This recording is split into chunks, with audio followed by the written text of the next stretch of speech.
भक्ति प्राप्ति के मुख्य साधन। भक्ति के साधन कहूँ बखानी, सुगम पंथ पावहि मोहि प्राणी। कृषि के लिए पहले खेत की निराई गुड़ाई करके खेत तैयार किया जाता है। इसे खेत को कमाना कहते हैं। जब खेती के लायक खेत तैयार हो जाता है तब उसमें बीज बोया जाता है। अब तक जिन साधनों का वर्णन हुआ वो भक्ति के गौण साधन भक्त के घट मंदिर को भक्ति रूपी रतन पदार्थ रखने के लायक शुद्ध बनाते हैं। भक्ति के मुख्य साधनों से मतलब है कि वे साधन या उपाय जो भक्त के घट में भक्ति के बीज को साक्षात अंकुरित कर दें या प्रभु का प्रेम उत्पन्न कर दें। पहला मुख्य साधन है संतों की कृपा। भक्ति है प्रभु का परम प्रेम और संत हैं प्रभु प्रेम का साक्षात देहधारी रूप। संतों की कृपा नज़र जिस पर पड़ जाए वह तो भक्ति का अधिकारी देर सबेर हो ही जाएगा। संतों की कृपा दृष्टि से ऐसा दिव्य प्रेम पैदा होता है कि उसकी महिमा क्या की जावे।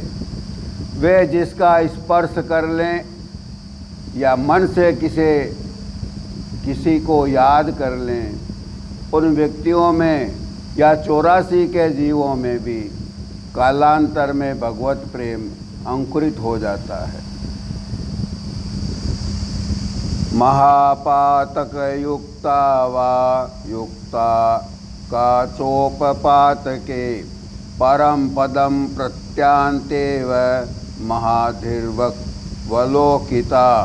कलेवरम वा तद्भस्मं तद्धूमं वापि सत्तम यदि पश्यन्ति पुण्यात्मा स प्रयाति परम गति। नारद पुराण में यह श्लोक है और इसका अर्थ है जिन पर महापुरुषों की कृपा दृष्टि पड़ जाती है वे महापातक या उपपातकों से युक्त होने पर भी अवश्य ही परम पद को प्राप्त हो जाते हैं। पवित्र आत्मा संत महापुरुष यदि किसी के मृत शरीर को, उसके चिता के धुएं को अथवा उसकी भस्म को भी देख लें तो वह मृतक पुरुष परम गति पा लेता है।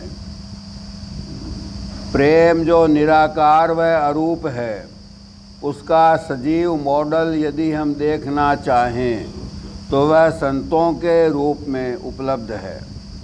इसलिए महापुरुषों ने कहा कि भक्ति कहीं मिलती नहीं सिवाय सच्चे संतों के।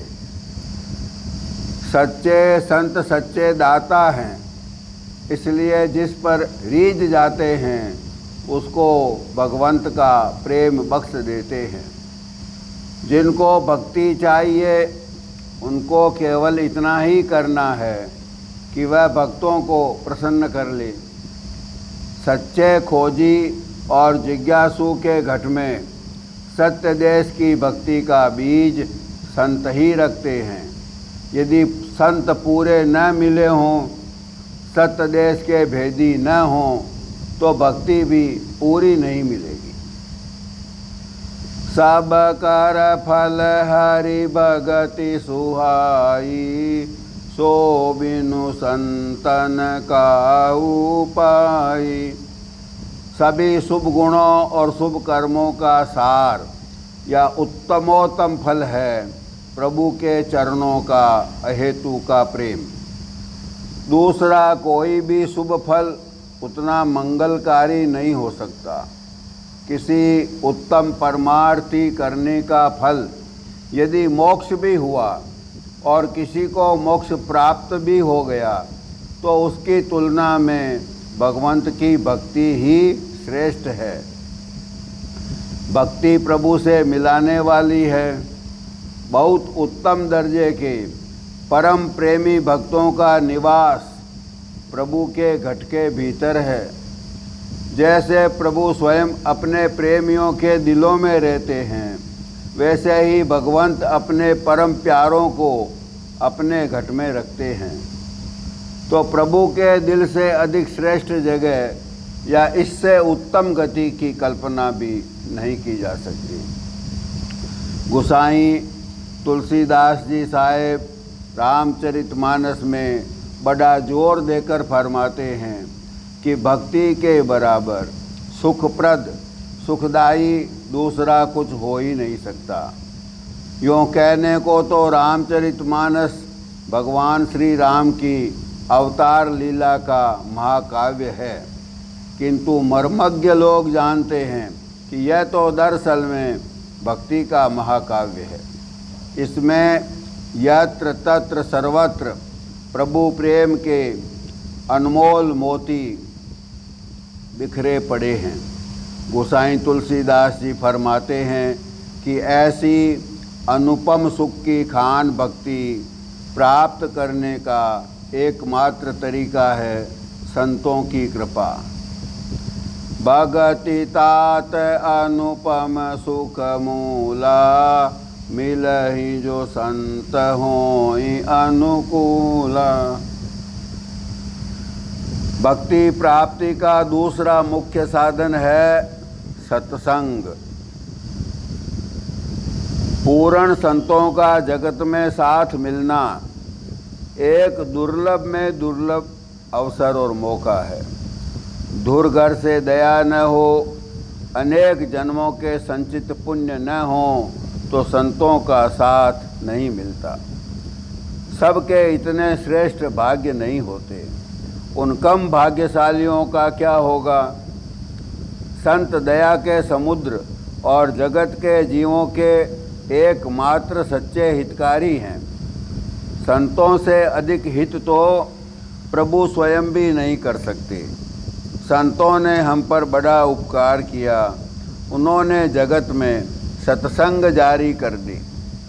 अब जो कम भाग्यशाली जीव हैं या जो भक्ति के लायक या संतों के संग साथ के लायक सुपात्र जीव नहीं हैं, वे सत्संग की शरण और ओट लेकर वही और उतना ही बड़ा लाभ अनायास ही प्राप्त कर लेंगे जो उत्तम से उत्तम लाभ केवल बड़ी पुण्यात्माओं को या केवल उनको मिल सकता था जिन पर धुरघर से मेहर हो। अस विचार जोई कर सतसंगा, राम भगति तेहि सुलभ विहंगा।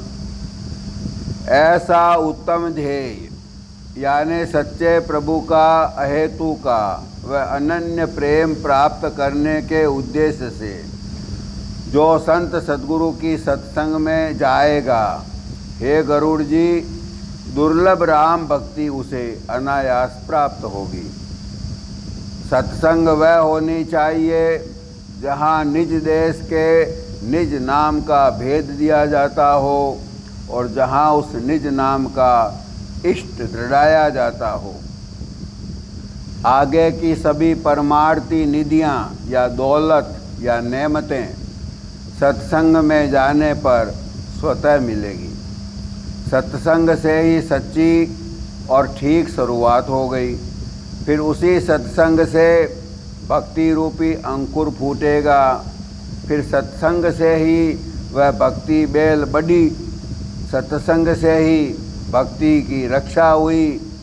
सत्संग के प्रताप से ही उसमें प्रेम फूल लगा और सत्संग की देखभाल और पालन पोषण से उसमें फिर दर्शन फल लगेगा। बीजारोपण से फल प्राप्ति तक सत्संग का ही सहारा है। बिना सत्संग ना कथा हरि नाम की, बिना हरि नाम ना मोह भागे। मोह भागे बिना मुक्ति ना मिलेगी, मुक्ति बिनु नाहि अनुराग जागे। बिना अनुराग से भक्ति ना मिलेगी, भक्ति बिनु प्रेम उर नाहि जागे। प्रेम बिनु नाम ना, नाम बिनु संत ना, पलटू सतसंग वरदान मांगे। सत्संग में जाकर हाजिरी देने से, संतों के चरण कमलों में दृढ़ प्रेम लगाने से, उनका सत्संग सुनने से, उनके उपदेशों के अनुसार मन वचन और कर्म से नियम पूर्वक भजन करने से भक्ति दृढ़ होती है। भक्ति की पूर्णता पर प्रभु दया करके भक्त के हृदय में प्रकट होकर भक्त की मनोकामना पूर्ण करते हैं। तब झूठे जगत जाल से छूटकर प्रभु में ही भक्त समा जाता है। सत्संग चित्त से चेत कर तथा प्रेम पूर्वक करने से सत्संगी भक्त भगवंत की उस कृपा को महसूस करता है जो निरंतर भक्त पर हो रही है। बिना सत्संग के जगत का जीव प्रभु की कृपा, महिमा, उपकार, अनुग्रह, लीला, सामर्थ्य और प्रेम को समझ नहीं पाता। भक्ति अपने आप में स्वतंत्र है। ज्ञान की सिद्धि के लिए विरति, विवेक, इंद्रिय दमन, मन का समन यानी समदम आदि साधन, मुमुक्षुता और अनेक दूसरे संयम नियम के पालन की बाध्यता है। भक्ति वैसी नहीं है। भक्ति यानी प्रेम। प्रेम अपने आप में समर्थ सत्ता है। उसे दूसरे किसी आलंबन की कोई ज़रूरत नहीं है।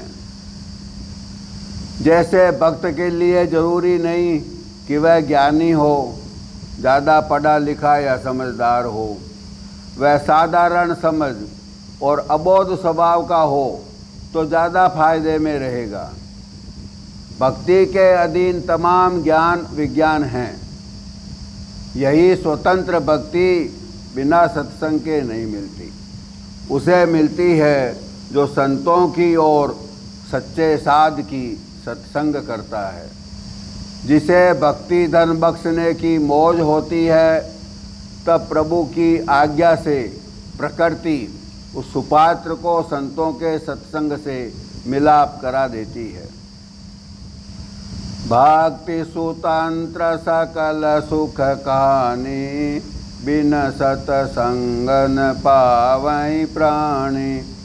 पुण्य पुंज बिनु मिलई न संता, सतसंगति संसृति कर अंता।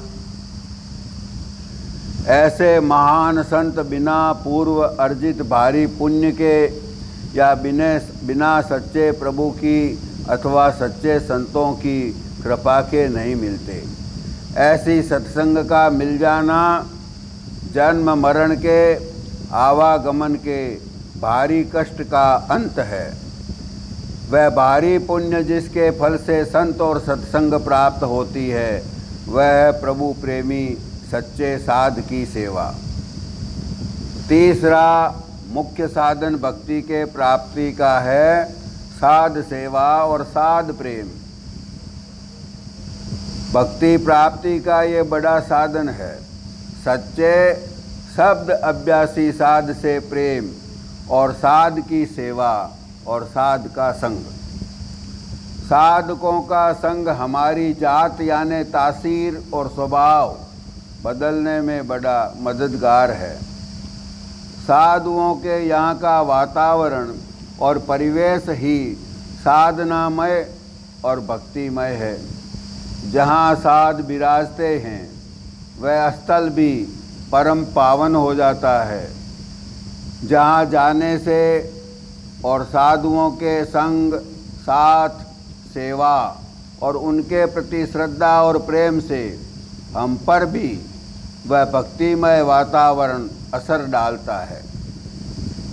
इसलिए दयालु स्वामी जी साहब ने हमें प्रतिदिन इस तरह प्रार्थना करना सिखाया। संगत साधु जनन की अरु सतसंग निवास, साध संग नित प्रीत बड़ गुरु चरणन में वास। साध स्वयं बड़े भक्त और गुरुमुख हैं। उनके साथ रहकर हम भक्ति की रीति नीति जो कि सीखना बड़ा मुश्किल है, वही मुश्किल प्रेम पंथ के तौर तरीके सरलता से और सहजता से सीख सकेंगे। दूसरी बड़ी बात यह है कि गुरुमुख और प्रेमी साध भगवंत के और सच्चे संत सद्गुरु के दुलारे हैं। वे प्रभु के ऊपर आश्रित और उनके प्यारे बच्चे हैं। साध की सेवा करके उस मालिक को, भगवंत को बहुत सरलता और अनायास ही प्रसन्न कर सकेंगे। प्रभु की सेवा के तौर तरीके अत्यधिक सत्यनिष्ठ और खरे हैं। प्रभु सेवा और प्रभु भक्ति की मर्यादा बड़ी ऊंची है। इसके मुकाबले साध सेवा बेहद सरल है। कोमल चित साध तो थोड़ी सेवा में ही खुश हो जाने वाले हैं। संतन की सेवा किए सुंदर रीझे आप, जाको पुत्र लड़ाइए अति सुख पावे बाप। योग यज्ञ जप तप तीरथ व्रत आदि दान, साधन सकल नहीं या कि सरवर है। और देवी देवता उपासना अनेक भांति, संक सब दूर करी तिन तेन डर है। सब ही के शीस पर पाँव दे मुक्ति होई, सुंदर कहत सो तो जन्म न मरे है।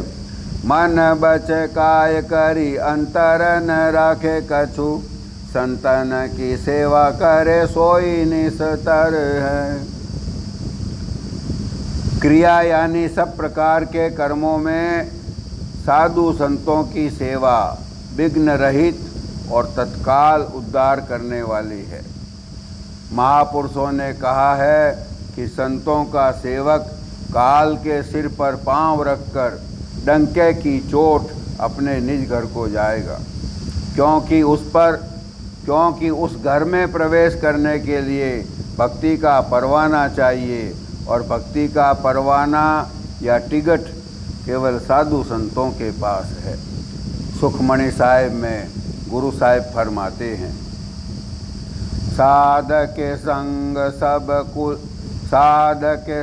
सब कुल उदारे, साधक के संग साजन मीत कुटुंब निस्तारे। साधु के संग सो धन पावे, जिस धन ते सब को वरसावे। साध संग धर्म राय करे सेवा, साधक के संग शोभा सुर देवा। साधु के संग पाप पलायन, साध संग अमृत गुण गायन। साधक के संग श्रबथान गम, नानक साधक के संग सफल जन्म। साधक के संग सुनाऊं हरि नाम, साधक के संग हर के गुण गाऊं। साधक के संग न मन ते बिसरे, साध संग सर पर निस्तरे। साधक के संग लगे प्रभ मीठा, साधु के संग घट घट डीठा। साध संग भय आज्ञाकारी, साध संग भय गति हमारी। साधक के संग मिटे सब रोग, नानक साध बेटे संजोग। साधक के संग घट घट प्रभु दीठा। जो प्रभु हैं तो हर घट में विराजमान, लेकिन हमें तो अभी दिखते नहीं। हमारे पास प्रभु के हर घट में दीदार करने वाली आँख नहीं है।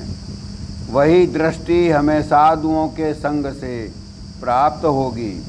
साधुओं के संग के प्रभाव से हमें प्रभु मीठा लगने लगेगा। यही भक्ति की शुरुआत है। साधुओं का संग प्रेम से करते करते हम भी प्रभु की आज्ञा पालन करना सीख गए, और यह बहुत बड़ी ही लाभदायक बात हो गई। गुरुदेव की और मालिक की आज्ञा का मर्म समझना बहुत दुर्लभ बात है।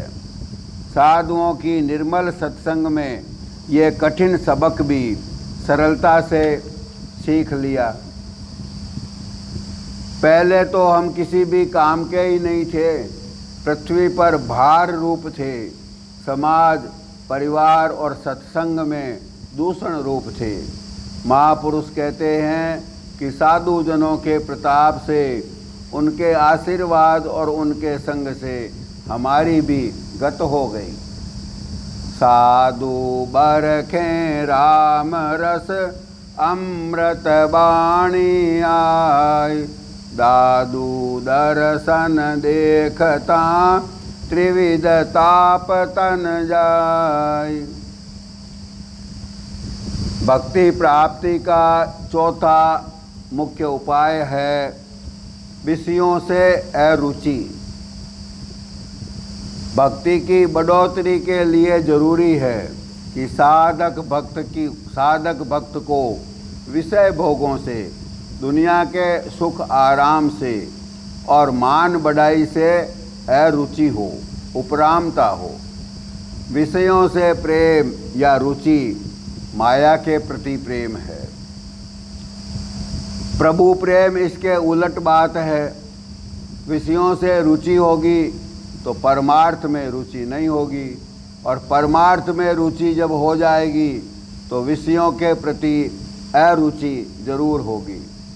अपने अमूल्य जीवन और समय को विषय चिंतन में गंवा देंगे तो फिर और समय कहाँ है। जीवन बड़ा सीमित और छोटा है। जो नरदेही को हम इस बार भी व्यर्थ गंवा देंगे तो आगे दोबारा वापस हमें यह अनमोल अवसर फिर मिलने वाला नहीं है। इसलिए विषय प्रेम से बचना भक्ति के लिए जरूरी है। कौन को बुद्धि बई घट अंदर, तू अपने प्रभु सो मन चोरे। भूली गयो विषया सुख में सठ, लालच लागी रयो सठ थोरे। जूं को कंचन छार मिलावत, लेकर पत्थर सुनग फोड़े। सुंदर या नर देह अमूलक, तीर लगी नौका कित बोरे। बजाय विषय चिंतन के परमार्थ की रुचि जागृत करनी चाहिए। इसमें भारी मददगार साध संग और सत्संग की महिमा पहले आ चुकी है। परमार्थ में रुचि जागृत करने का अगला उपाय है स्वाध्याय, यानी प्रतिदिन संतों के वाणी वचनों का पाठ, गायन, श्रवण, मनन और कीर्तन का नियम बनावे। भक्तों के चरित्र पढ़े और सुने और सुनाए। इससे हमारे आसपास ज्ञान, विवेक, वैराग्य, भक्ति और प्रेममय परिवेश का सृजन होगा। भक्ति प्राप्ति का पांचवा मुख्य उपाय मन क्रम वचन भजन दृढ़ नेम। भक्ति विकास के लिए अगली बड़ी जरूरत है भजन, सुमिरन, ध्यान, अभ्यास और प्रार्थना में नियमबद्धता के साथ कठोर मेहनत।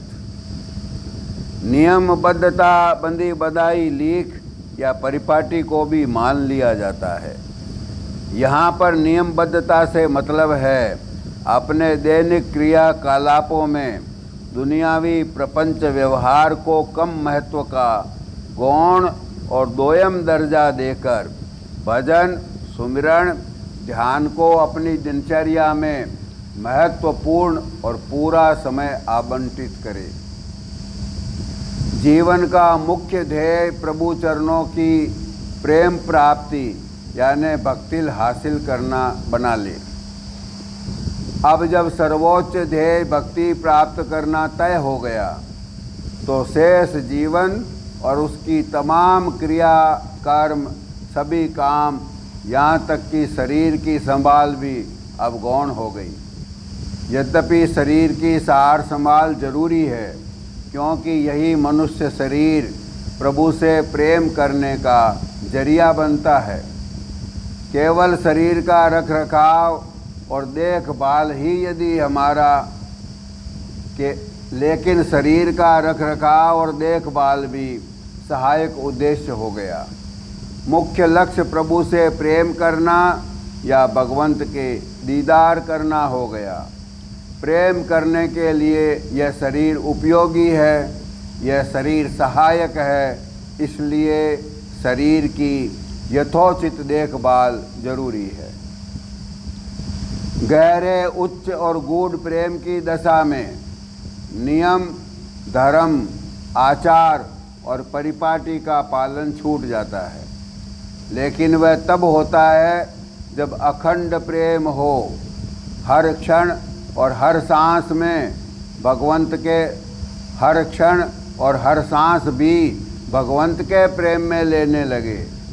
ऐसा हो जाने पर फिर कौन से नियम या आचार या दिनचर्या का पालन करेगा।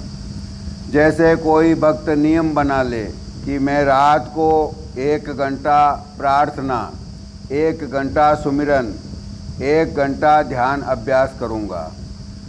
जब 24 घंटे अहोरात्र प्रभु की याद, निरंतर बंदगी, उनके दर्शनों की तड़प और अटूट ध्यान में गुजरने लगे, तब उस पहले वाली दिनचर्या का पालन अपने आप ही हो जाता है। लेकिन ऐसा गूढ़ प्रेम अभी हमारा नहीं है। भक्त ऐसे प्रेम को प्राप्त करने की कोशिश और याचना में लगा है। संसार अभी छूटा नहीं है, मन की भागदौड़ अभी रुकी नहीं है, माया और सुखों की आसक्ति कमज़ोर नहीं हुई है। तब तक साधक को नियमबद्ध तरीके से भजन सुमिरन बंदगी सत्संग और प्रार्थना को दिनचर्या का खास अंग बनाकर उसका पालन करना चाहिए। शुरू में मन सुमिरन भजन ध्यान और परमार्थ के कामों में लगता ही नहीं। हम सत्संग में बैठे होते हैं और हमारा मन 10 दिशाओं में दौड़ रहा होता है। वैसे तो मन अपने स्वभाव के अनुसार हर क्षण ही कोई न कोई गुनावन उठाता ही रहता है, किंतु भजन सुमिरन और अभ्यास के वक्त मन ज़्यादा चंचल होकर आकाश पताल की बिना सिर पैर की फालतू बातें सोचता है। फिर भी मन के इस विघ्न से छूटने का कोई दूसरा उपाय ही नहीं है।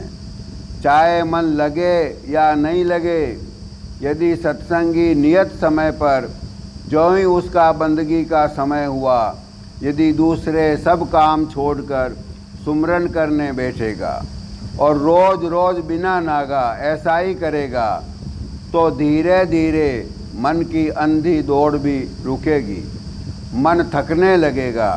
फिर मन कुछ कभी कभी थोड़ी देर के लिए सुमिरन में भी लगेगा। महापुरुषों ने कहा है कि यह बात सही है कि हमारा मन प्रार्थना सत्संग और बंदगी में नहीं लगता, फिर भी हमें आदेश दिया जाता है कि नियत और तय समय पर पाठ, सुमिरन, प्रार्थना में बैठें। अब मन यदि दौड़ता रहा तब हमारी प्रार्थना और सुमिरन तो नहीं बना। फिर भी एक दूसरा छोटा लाभ तो हो ही गया। यदि सत्संग, प्रार्थना और सुमिरन में नहीं बैठते तो उस समय मन, शरीर यानी इंद्रियों को साथ लेकर कोई न कोई दूसरा जगत का, शरीर का यानी माया का काम ही तो करता। जैसे कोई शाम को सत्संग में नहीं जाएगा तो क्या करेगा? या तो घर पर टीवी देखेगा या फालतू की निंदा स्तुति करेगा। इस तरह तो ज़्यादा गुनाह में पड़ेगा। सत्संग में जाकर जितनी देर बैठा रहा तो निंदा करने और सुनने से तो बचा। धूप में पड़े हुए पत्थर से तो पानी में पड़ा पत्थर अच्छा है, क्योंकि पानी में पड़ा पत्थर कम से कम धूप की आंच से तो बचा है और कुछ ठंडा बना है। फिर रोज़ नियम से सत्संग करने से वहाँ दूसरे प्रेमी सत्संगियों का प्रेम देखकर, कभी देखा देखी के तौर पर या थोड़े समय के लिए ही, इस पर भी प्रेम की आबो हवा का, सत्संग के प्रेममयी वातावरण का असर होगा। क्योंकि प्रेम भी संक्रामक है, छूत के रोग की तरह एक से दूसरे में फैलता भी है। सद्गुरु कबीर साहब जी का फरमान है, मन जावे तो जानी दे, दृढ़ कर राखू शरीर, उतरी धरी कमान है तो क्यों कर लागे तीर। यदि मन भागता है, रोकने से भी नहीं रुकता तो भगने दो, भागकर कहाँ तक जाएगा। मन जिस संकल्प विकल्प में लगा है, यदि हम शरीर से वो काम प्रत्यक्ष तौर पर करें ही नहीं तो गलत काम करने से कम बचाव हो ही गया। कोई भी काम के 3 पहलू होते हैं, मन, वचन और कर्म। यदि साक्षात तौर पर कोई काम नहीं किया तो मन और वचन से तो गुनाह हुआ, किंतु कर्म के स्तर पर नहीं हुआ तो थोड़ा तो बचाव हुआ। फर्ज करे कि सत्संग में बैठे बैठे किसी के काम ना उठी कि चलें चलकर सिनेमा देखकर आएं।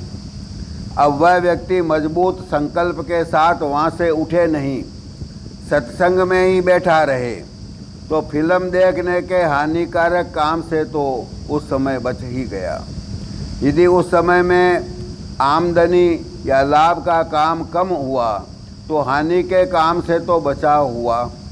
जैसे तीर को धनुष की प्रत्यंचा से उतार कर अलग यानी दूर रख दें तो तीर बिना धनुष पर चढ़े तो जाकर निशाने पर वार नहीं कर सकता। नियम पालन का दूसरा लाभ यह है कि यह गुरुदेव को प्रसन्न करने वाला है। जैसे कोई सत्संगी नियमबद्ध हर वर्ष वार्षिक महोत्सव की सत्संग में हाजिरी देता है, अपने धंधे, रोजगार या नौकरी को छोड़कर आता है। यदि उससे पूरी तरह से ठीक प्रकार से सत्संग नहीं बन पाई तब भी गुरुदेव यह देखकर प्रसन्न होंगे कि यह सत्संगी अपने दुनियावी काम छोड़कर सत्संग में उपस्थित है। इसी पर खुश होकर गुरुदेव दया करके उसकी आगे प्रगति के लिए उसे सच्ची लगन या सच्चा प्रेम भी बख्श देंगे, जिससे उसका काम भी संवरने लगेगा। शर्त यही है कि अहंकार और अभिमान से वह सेवक कोशिश करके बचता रहे।